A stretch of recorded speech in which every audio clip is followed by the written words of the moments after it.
Şimdi bu çatışma çözüm denilen ortak yanlar nelerdir? Yani işte Güney Afrika'dan İrlanda'ya, Bask bölgesinden Kolombiya'dan Sri Lanka'ya, işte Kürdistan'dan Filipinlere kadar uzanan böyle çatışma ve müzakerelerde bir ortak yan vardır diyebilir miyiz? Gerçekten güzel bir başlama noktası. Birçok ortak yan var. Çünkü hepsini birbirine bağlayan en temel konu başlığı muhtemelen hani 90'lı yıllarda özellikle Sovyetler dağıldıktan sonra tek tek ülkelerde çözülmemiş meseleler vardı. Çözülmemiş çatışma alanları vardı. Aslında büyük oranda burasıyla bağlantılı ve 90'lı yıllarla beraber özellikle Sovyetler çöktükten sonra ve işte neoliberal dönem diye tanımladığımız dönem başladıktan sonra artık ihtiyacı vardı. Tek tek bu sorunları ülkelerin içerisinde liberal demokrasi şartlarıyla, liberal demokrasi koşullarına çözmek. Yani hepsinin ortak kaynağı aşağı yukarı burada. Yani bizim bütün çatışma çözümü diye tanımladığımız büyük bir bubble var, büyük bir balon var. O balonun en temel içinde bulunduğu nokta orası. Yani uzun erimli çatışmaların çözümü ve bu uzun erimli çatışmaların da işte liberal demokratik müzakereler yöntemiyle çözülmesi ve bunun adına da işte liberal barış deniyor. Ama liberal barış dediğimiz hikaye en temelde pratiği itibariyle bütün çatışma yaşamış ülkelerin çatışmaların çözülüp bu ülkelerin liberal döneme dahil edilmesi, yani neoliberal ekonomik sisteme ve neoliberal uluslararası sisteme dahil edilmesi üstüne kurulu bir durum. İşte bunun en başarılı, tırnak için en başarılı örnekleri işte deniyor, İrlanda'daki barış örnek veriliyor. Ama orada bile ciddi sorunlar var. Başka diğer sonuncu belki muhtemelen ortak nokta da bütün bunların hepsinde de ciddi şiddet biçimleri farklı biçimlerde devam ediyor yani. Bir soru bu konuda, hani Sovyetler Birliği'nin yıkılmasından sonra, yani Sovyetler real sosyalist sistemin dağılmasından sonra, yani o döneme kadar ki iki kutuplu tırnak içinde denilen dünyada bu sorunlar vardı ama görünmez mi kılınmıştı? Yani engelleyen neydi o dönemde? Yani görünmez kılınmıştı. Yani şöyle bir durum vardı. Devasa bir tabii kutuplaşma vardı. Karşılıklı bir çatışma durumu vardı. Karşılıklı bir soğuk savaş durumu vardı. Ve tek tek kamplar aslında bu sorunları daha sonra ya da bastırarak ya da bir biçimde yani daha büyük sorunlar daha küçüklerini gölgeliyordu diyebiliriz. Evet. Ama bu alanda sorun olmadığı anlamına gelmiyor kesinlikle. Evet. Şimdi barış, eğer çatışmanın bir forum değiştirmeyse demek ki müzakerede imzaların atılması her şey bitmiyor yani. Böyle iyi bir deney var mıdır dünyada? Yani hani müzakere olmuş, barış, çatışma bir yeni forma geçmiş ve makul ölçülerde her iki tarafı memnun eden bir süreç hala devam ediyor diye bir örnek gösterebilir miyiz dünyada, yoksa? Vallahi yani eğer ki pardon. Yasin'e bir söz verip size döneceğim evet. Tamam. Özür dilerim Yasin. Hayır, çok iyi çok önemli bir tartışma konusu bu. Yani çünkü bir zina, yani bir açmak istiyoruz. Nedir? Bu konuda bir tartışalım, yani bir konuşalım. Evet. Yok, ihtiyaç da var zaten kesinlikle de. Yani şimdi öyle bir örnek var mı yok mu bilmiyorum. Benim bildiğim yok çünkü sorunlar olduğu gibi aslında belli boyutlarla devam ediyor. Ama şimdi iki tane meseleyi belki yani Nazan'ın bıraktığı yerden devam ediyor. Tamam. İki tane meseleyi belki altını çizmek gerekiyor. Bir tanesi şimdi başarı derken neden bahsediyoruz tam olarak? Yani o başarının kriteri nedir? Eğer o başarının kriteri örneğin... Şöyle diyelim, başarının kriteri çatışma neden olan sorunların her iki tarafı memnun edecek şekilde ortadan kaldırılması. İşte mesela güç sahibi olanın, iktidarda olanın perspektifinden baktığımız zaman evet. O işte çatışmayı yürüten örgütün ortadan kalkması bir başarı. Ama işte hani Nazan'ın bahsettiği yani o dominasyon, toplumsal dominasyon ilişkilerinden doğru baktığımız zaman o dominasyona uğrayan kişilerin perspektifinden aslında ortada bir başarı yok. Çünkü ezilme ilişkileri, sömürülme ilişkileri belki belli boyutlarıyla azalıyor ama bunlar belli boyutlarıyla form değiştiriyor. Ama aslında sorun kök sebeplerine inilmediği sürece, yani o tarihsel kaynakları ortadan kaldırılmadığı sürece sorun devam ediyor. Bunu da mesela işte Kürt Özgürlük Hareketi şey temelini de kurguluyor mesela, hani toplumu devasa bir toplumsal dönüşümden bahsederek aslında barışın oluşabileceğini ve toplumun yeniden örgütlenerek barışın oluşabileceğinden bahsediyor. Ama mesela dünyanın geri kalanındaki örneklerde, yani hepsini de toplayıp bir çuvala koymamak da gerekiyor tabii de. Yok zaten. Birçok örnekte ortaya çıkan temel meselelerden bir tanesi işte Güney Afrika ve İrlanda örneğini verdi. Hani ben Kolombiya örneğine yani yakından şey yaptım. Yani orada da mesela toplumsal sorunlar var olmaya devam ettiği sürece, yani o sorunlara kaynaklık eden sömürme ilişkileri var olmaya devam ettiği sürece orada bir başarı oluşmuyor. Küçük bir anekdot anlatayım istersen. Bu işte Kolombiya'dayken benim çalıştığım üniversiteye işte bir panel düzenliyordu. Panelde de bir tarafta 3 konuşmacı vardı. Bir tanesi FARC adına görüşmelere dahil olmuş birisi. Diğeri o dönemki Santos hükümeti adına görüşmelere dahil olmuş birisi. Ortalarında da Carter Center, işte Carter Merkezi, eski ABD Başkanı Carter'ın adına kurulmuş bir barış örgütü bu. O merkezi temsil eden bir kadın oturuyordu. Kadın şöyle bir şeyle açtı tartışmayı, bu iki şey arasındaki, iki eski görüşmeci arasındaki şeyi. Dedi ki, ya dedi işte bakın dedi, biz o kadar uğraştık, o kadar çalıştık, çabaladık, en nihayetinde artık fark silah bıraktı ve ortada sorun kalmadı. Bunu söylediği anda, yani mealen söylüyorum, bunu söylediği anda zaten hani perspektifini çok net olarak, yani hegemon olanın, yani dominant olanın perspektifini çok net olarak ortaya koyuyor. Biz yani işte Erdoğan'ın perspektifi de yani kendisine yaradığı sürece barış mükemmeldir gibi bir perspektif. Yani güç sahibi olanın perspektifinden baktığın zaman evet bu bir başarı, ama diğer taraftan sorunlar ne kadar çözülüyor? Evet, şimdi o zaman şöyle bir soru sorayım. Yani senden sorayım, sonra Nazan Hoca geçeyim. O zaman barış görüşme yapmak, müzakere yapmak kötü bir şey mi yani o zaman? Çünkü eğer sonuçta diyelim İsrail-Filistin meselesine bakıyoruz. İşte 1948'den bu yana defalarca barış görüşmeleri yapıldı. Hatta her iki lidere Nobel Barış Ödülü verildi. Hatırladığım kadar Camp David'de 79'dan bu yana hep görüyoruz. Filistin ve İsrail liderler bir araya geliyor bir şekilde. Oslo'da görüşüyorlar, şurada burada görüşüyorlar. Ama her seferinde Filistin toprak kaybediyor. Her seferinde savaş ve çatışma geliyor ve daha büyüyerek geliyor. Buna başka örnekler de verebiliriz. O zaman müzakere yapmak, barış yapmak kötü bir şey midir yani? Yani müzakere yapmak, barış yapmak tabii ki de, yani kimse normatif olarak kimse buna kötü bir şey diyemez zaten de. Ama şu kısmını göz önünde tutmak gerekiyor. Müzakere aynı zamanda yani bunu uzunca süre tartışıldı, bu özellikle 2013-2015 arasındaki süreçte Türkiye'de.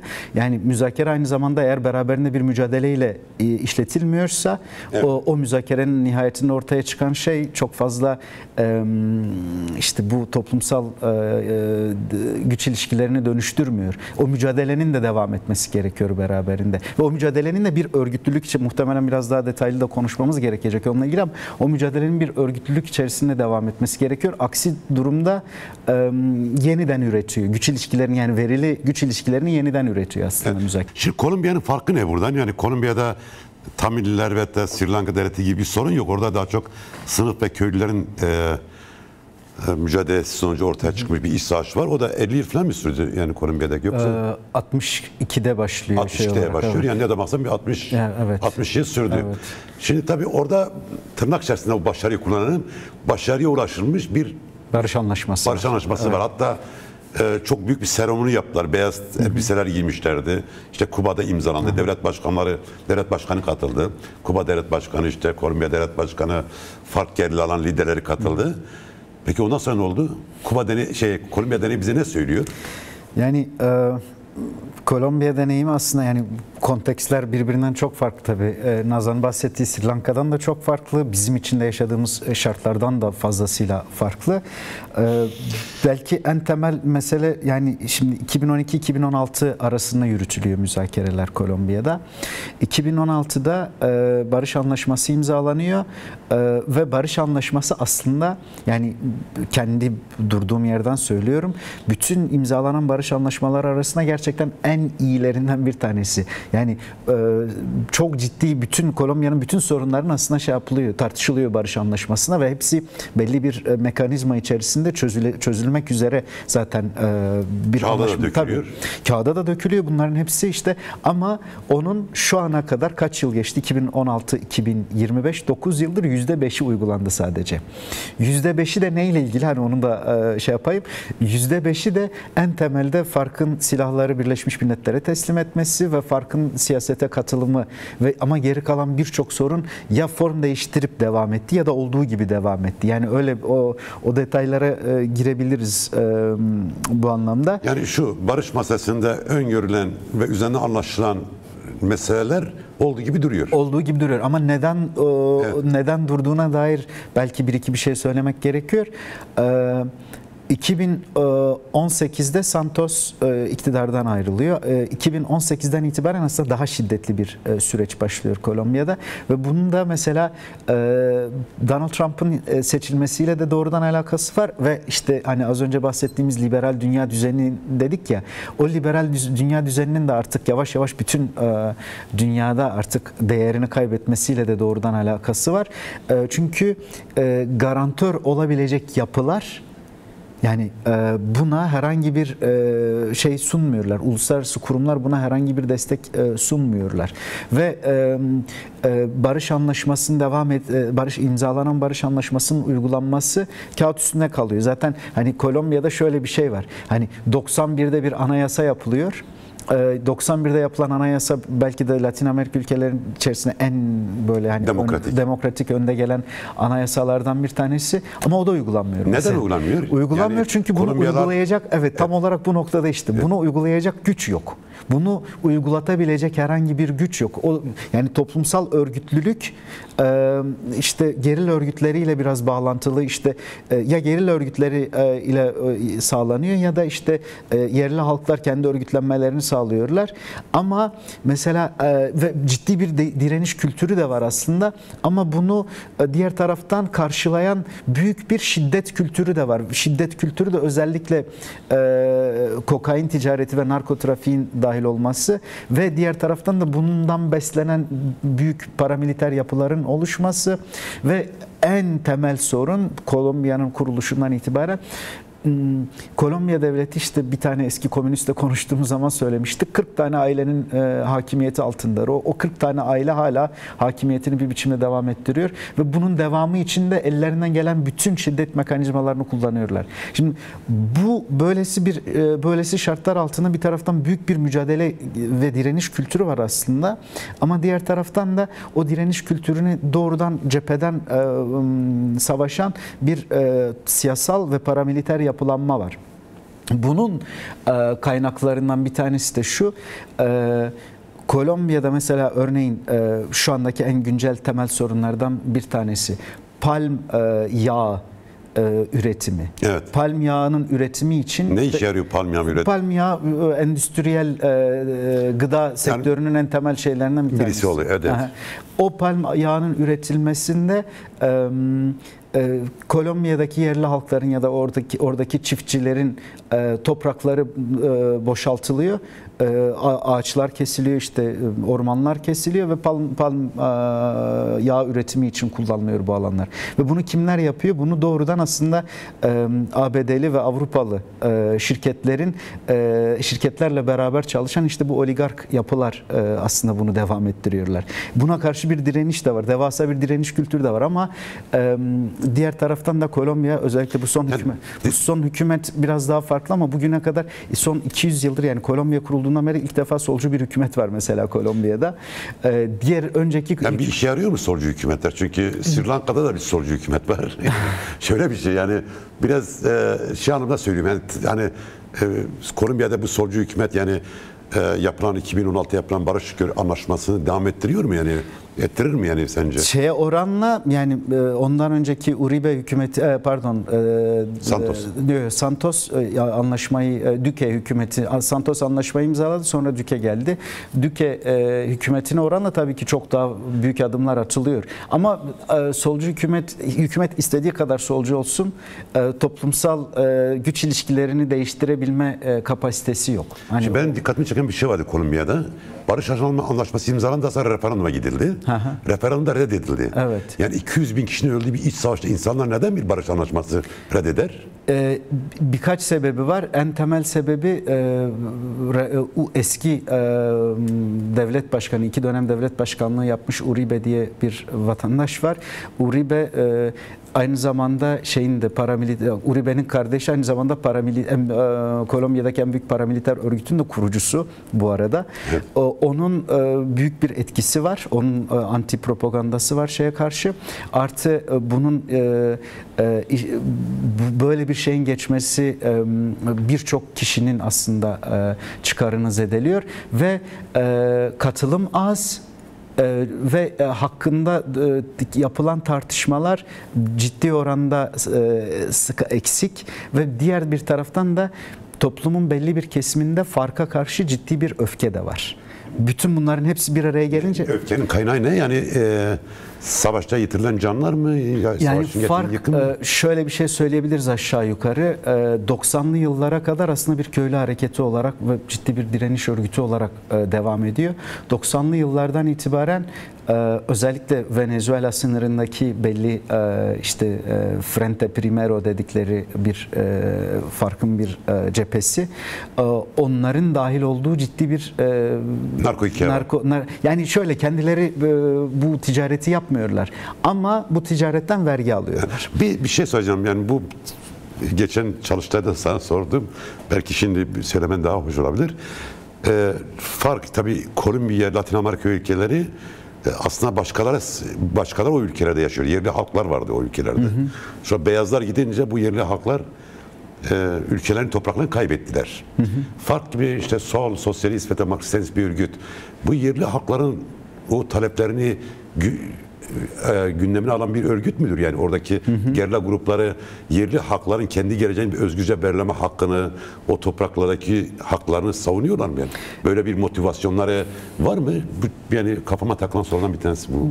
Yani şöyle son yıllarda oldu. Yani son 10-15 yılın, belki 20 yılın maksimum hikayesidir bunu savunma meselesi. O da şuradan kaynaklanıyor. Şimdi 2 tane temel mesele var. Birincisi farkın ve Kolombiya'daki hani belli farkları var tabii ki diğer örgütlerle, ama Kolombiya'daki diğer örgütlerle fark arasındaki benzerliklerden bir tanesi Ortodoks Marksist örgütler olmaları. Evet. Ortodoks Marksist örgütten kastım şu: bir ilerlemeci tarih anlayışına sahip olmaları ve yerli halkları, işte Afro Kolombiyalıları, yani siyah Kolombiyalıları geri görmeleri. Bu zaten hani işte Hristiyanlığın Latin Amerika'ya yayıldığı zamanlarda işte sadece İncil'de bunlardan bahsedilmediği için kolonizatörlerin siz burada yoksunuz, siz İncil'de yoksunuz, o zaman siz insan değilsiniz ya da subhuman, yani alt insansınız dedikleri bir yere tekabül ediyor aslında bu ilerlemeci perspektif. Ve Kolombiya'daki yerli halklar maalesef büyük oranda, yani belli farklar var tabii, bir örgütten diğerine değişen belli farklar var ama şey diye görünmüyor. Yani insan yerine konmuyor. Evet. Bir boyutu bu. Bir ikinci boyutu da yani Latin Amerika'nın tamamında geçerli bir ırksal yapılanma var. Yani soldur ama o solcular da öyle. Solcular da öyle. Yani sendikalar da öyle. O ırksal yapılanma şöyle. Mestizaje diye bir yapı var. Mestizaje karışım anlamına geliyor aşağı yukarı.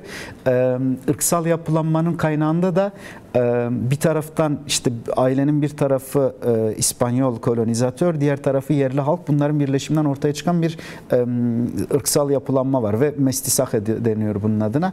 Bunlar şeyin merkezindeler. Bütün devlet ve ulus inşa süreçleri işlerinin merkezine yer alıyorlar. Onların altında artık geri kalanlar sıralanmaya başlıyor ve beyazlar da o Mestisake'nin üstünde sıralanmaya başlıyor. Yani böyle bir hiyerarşik ırksal yapılanma var. Evet. Şey de aslında bir biçimde bunu devam ettiriyor. Farkın ilk yılları değil. Fark bir köylü hareketi olarak doğuyor. Mesela diğer şeylerden farklı olarak, diğer yapılardan farklı olarak, ama 90'lardan itibaren durum değişiyor. Şimdi bir konu daha var Yasin, bu tabii Kolombiya'da en çok gözüküyor. Bu paramiliter gruplar, yani şeyler, aslında bunun farklı formatları Türkiye'de de var. Yani bu son dönemlerde özellikle Arap Baharı'yla birlikte de bu çok canlandı. Türkiye 100 bine yakın bir cihadist paramiliter güç bulunduruyor. Yani bunu zaman zaman Libya'ya gönderdiler, Somali'ye gönderdiler, Azerbaycan'a, Ermenilere karşı savaşmak için götürdüler. Kürdistan'a zaten varlar. Kolombiya'da bu barış süreçlerinde, müzakere süreçlerinde bu paramiliter gruplar nasıl bir karşı duruş sergiliyorlar? Nasıl bir oyun bozucu bir rolleri var? Böyle kısaca birkaç başlıkta kesiniz. Yani paramilitarizm Kolombiya'daki hala en temel sorunlardan bir tanesi. 2002-2008 arasında paramiliter grupların demobilizasyonu süreci yaşanıyor. Ancak bu sadece, yani birçok işte araştırmacı zaten bunu konfirme etti. Bu sadece bir biçim değiştiriyor, bir form değiştiriyor aslında. Paramilitarizm ciddi oranda varlığına devam ettiriyor ve şeylerin kontrolü altında. Yani mesela barış anlaşması imzalandıktan sonra şiddetin hala devam ediyor olmasının en temel sebeplerinden bir tanesi aynı zamanda bu paramiliter grupların işte hem lokalde, yereldeki işte toprak ağası diyebileceğimiz insanlarla beraber çalışıyor olmaları, hem yine bu uluslararası ya da çok uluslu şirketlerin el altından işlerini gören yapılar olmaları, hem işte narkotrafikten kaynaklı aslında böyle merkezileşmiş bir yapıları yok ama küçük küçük öbekler, gruplar olarak yaşamaya ve kendilerini var etmeye devam ediyorlar ve bu barış anlaşması... Devlet nezdinde bir meşruiyetleri var mı, yani bir hukuksal? Devletle doğrudan bağlantıları olduğuna dair çok fazla rapor var ama devlet, zaten paramilitarizmin en temel şeyi o ya, hani devlet işte plausible deniability, yani kabul edip bunu kabul etme, yani ona bir sürü iş yaptırıyor ama bunu her zaman varlığını inkar edebiliyor. Türkiye'de yani. Kurulan Sadat'a çok benziyor mu? Benzeri yapılanmalar var, evet. Burada yani belki şeyden, yani bunlardan Kürtlerle ve Türk-Kürt barışı ile ilgili nasıl bir sonuç çıkartılıyor, o kısmına daha detaylı konuşuruz ama bu paramiliter yapılar şiddetin devam etmesini sağladıkları için mesela şeylerin işte toplumsal sosyal liderlerin öldürülmesine, suikastlerinde falan da rol oynuyorlar. Eski, yani tamamen değil ama kısmen eski farklı gerillaların öldürülmesinde de rol oynuyorlar. Yani farklı eski gerillaların veyahut da insan hakları savunucuların, kanat önderinin öldürülmesi bir devlet politikası mı, yoksa devletin bu paramiliter güçler üzerinden uyguladığı bir politika mı, yoksa bir farklı grupların... Yani bir iklim var. Evet. O iklim bunu mümkün kılıyor ve o devlet sorumluluğunu yerine getirmiyor kesinlikle. Mesela farklı gerillaların, eski farklı barış imzacılarının savunması gerekiyor devletin. Bunu yerine getirmiyor. Diğer taraftan birçok başka işte şiddet dinamiği dahil olduğu işin içine, yani bir iklim var toplamda. Evet. Yani sadece şu aktör baş sorumludur diyebileceğimiz bir ortam yok yani. Evet. Sen nasıl bakıyorsun Türk-Kürt barış görüşmelerinde, müzakerelerindeki ne tür sonuçlar çıkarabiliriz? Tabii oradan da bugüne gelmiş olalım. Evet. Yani bir kere Nazan'ın söylediği her şeye Kolombiya'dan bakarak altına imzamı atıyorum, onu söyleyeyim. Çünkü gerçekten hani o örgütlülüğü sadece birisinden beklemek, birisi gelsin bizi kurtarsın demek, bu kim olursa olsun yani bunun önemi yok. Ve bu anlamda toplumsal örgütlülüğü ertelemek, bu anlamda kendisini yeniden var etmeyi, yeniden üretmeyi, toplumsal olarak yeniden var etmeyi ertelemek ya da yapamamak, buna kabiliyetinin, gücünün ya da imkanının olmaması, bu şeyde de çok büyük bir sorun. Bunu şuradan doğru söylüyorum. İşte barış anlaşması imzalanıp farkın kontrol ettiği alanlarda oradan çekildikten sonra fark, yani bir kısım insanlar ağlıyorlar. Çünkü yani onların temel, özellikle paramilitarizme karşı temel savunma mekanizmalarını fark oluşturuyor. Yani farklı gerillalar oluşturuyorlar. Ama ciddi bir kısmı da oh gittiler diyorlar yani. Çünkü fark işte toplumsal bir örgütlenme yaratmak yerine bulunduğu alanlarda işte artık Kolombiya devletine tabi değilsiniz, benim kurallarıma tabisiniz gibisinden bir perspektifle yürütüyor. Yani devletçi bir perspektifle kendisini orada yerleştiriyor, var ediyor ve toplumsal yeniden kendini üretme mekanizmaları neredeyse işletilmiyor. Yani hiçbir şart altında. Bir küçük bir periyod var. Alfonso Cano diye bir liderleri var. O dönemde belli değişimler oluyor ama onun dışında böyle bir şey yok. Bu birinci mesele. İkinci mesele, oradan doğru, Kolombiya'dan doğru baktığımız zaman suikastler. Yani şu anda mesela işte Türkiye'deki çözüm sürecine, Kürdistan'daki işte olası barış sürecine bahsettiğimizde hep şey diyoruz, işte hukuk ve demokrasinin ama öne çıkması. şunu söyleyeyim, yani 93'te de 93 sonrası dönemde de hep çözüm süreçlerinde de görüşmelerde, müzakerelerde büyük cinayetler işlendi. Yani mesela 93 yılı çok enteresan bir yıldır. İşte Adnan Kahveci öldürüldü, Uğur Mumcu öldürüldü, Sivas katliamı yaşandı. Daha sonra işte DEP milletvekili öldürüldü. Yani öyle acayip bir kanlı bir yıldır. Aslında 2015'te öyledir. Yani şu anda 20 Temmuz Suruç katliamı yıl dönümündeyiz. Evet. Böyle 2015'e baktığımız zaman çözüm süreci biterken çok kanlı bir yıl var. Yani işte Suruç katliamı, Ankara Gar katliamı, ne bileyim tercihin başlaması 5 Haziran Diyarbakır katliamı gibi. 2013 başlarken de Sakine Cansız arkadaşları katledildi. İşte 1 Eylül 98'e barış ateşkes ilan edildi. Hemen peşinden 9 Ekim komplosu yaşandı ve Sayın Öcalan esir alındı. Yani Türkiye'de de buna benzer şeyler var. Evet. O anda buradan ne tür dersler çıkarabiliriz? Yani bu Türk-Kürt görüşmeyi sürerken yani örneğin Kürt tarafı neye dikkat etmesi gerekiyor mesela? Yani benim mesela sürekli aklımda böyle yani artık kabusuma dönüşmüş bir mesele var. Şunu öğrendim, hani bunu söylemekte bir zarar yok. Türk devletinin Kolombiya örneğini çok iyi çalıştığına dair ciddi emareler var. Mesela? Yani işte hani Kolombiya'da bu barış süreci nasıl yürütüldü ve özellikle barış süreci bittikten sonra, barış anlaşması imzalandıktan sonra Kolombiya'daki süreç nasıl işletildi, ne tür mekanizmalar oluştu. Bunları çalıştığına dair ciddi şeyler var. En azından yani bunları çalıştıklarını biliyoruz. Şimdi detay vermeye gerek yok. Bunları çalıştıklarını biliyoruz bir biçimde. Şimdi benim için kabusa dönüşen mesele de şu. Yani basit bir örnek vereyim. Yani basit değil ama yani açıklayıcı olması açısından. Silah bırakmış, silahını yakmış bir PKK gerillasının Kürdistan'ın herhangi bir ilçesinde, Lice'de, Digor'da herhangi bir ilçede yerleştikten sonra işte orada toplumsal hayata, siyasal hayata yeniden dahil olması gerekiyor falan. Orada onun suikaste uğramasını engelleyecek güç nedir? Yani bunun benim durduğum yerden tek bir tane açıklaması, tek bir tane yöntemi olabilir. O da o mekanizmanın toplumsal sistem içerisinde, yani o Lice'de yapılması, Digor'da yapılması ve toplumun kendisinin bu öz savunma mekanizmalarını oluşturması. Aksi durumda yani bu tarz meseleler var. Yani bunu İşte gerillasından işte gerilla komutanına, işte siyasal karar alıcısından, işte ne bileyim herhangi birisine dair sivil alanda çalışanına kadar, sivil alanda çalışanına kadar herkes hakkında konuşabiliriz. Burada bir noktayı da derinlemesine belki düşünmemiz gerekiyor. Türkiye devletinin militer bir devlet olduğunu biliyoruz. Ama Türkiye devletinin paramiliter yapısını sürekli yani unutmuyoruz ama böyle onu da böyle bir yokmuş gibi bir davrandığımız bir sürü durum oluyor. Bence Türkiye devletinin paramiliter kapasitesini özellikle hani Ermeni soykırımına gerçekleştirmiş bir devlet geleneğinden bahsediyoruz. Sadece Ermeniler değil, yani Asur, yani Rum Huntusları. En şey olan yani anlıyoruz neden bahsettiğimizi.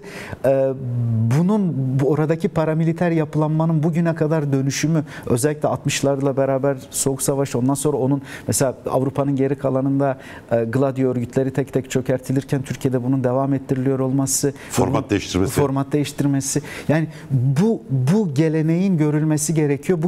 Yani barış yapıcıların ya da şu anda müzakere edenlerin ve gerçekten bir barış oluşması için müzakere eden insanların bu konuya kafa yormaları gerektiğini düşünüyorum. Evet. Bu da ikinci bir mesele. Yani daha başka çok şey var söylenebilecek ama yani bunlar gerçekten en temel sorun. Yani bu barış ve demokrat toplum sürecinin başarılı ulaşması için birçok etmen var. Yani bu etmenlerden tamam Kürtleri konuşuyoruz. Kürtler işte barışın bir tarafını, yani sürecin bir tarafına da oluşturan Kürtler örgütlenmeli. Bunu toplumsallaşma. Ama bir de Türkiye var. Bir de bölge var. Yani Irak var, İran var, Suriye var, Amerika var, Avrupa Birliği var, NATO var.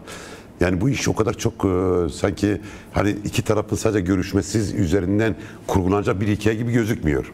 O zaman burada nasıl olacak bu işler? Nasıl yani umutlu mu olmamız gerekiyor yoksa burada bir umutsuz bir hava mı yayıyorum ben?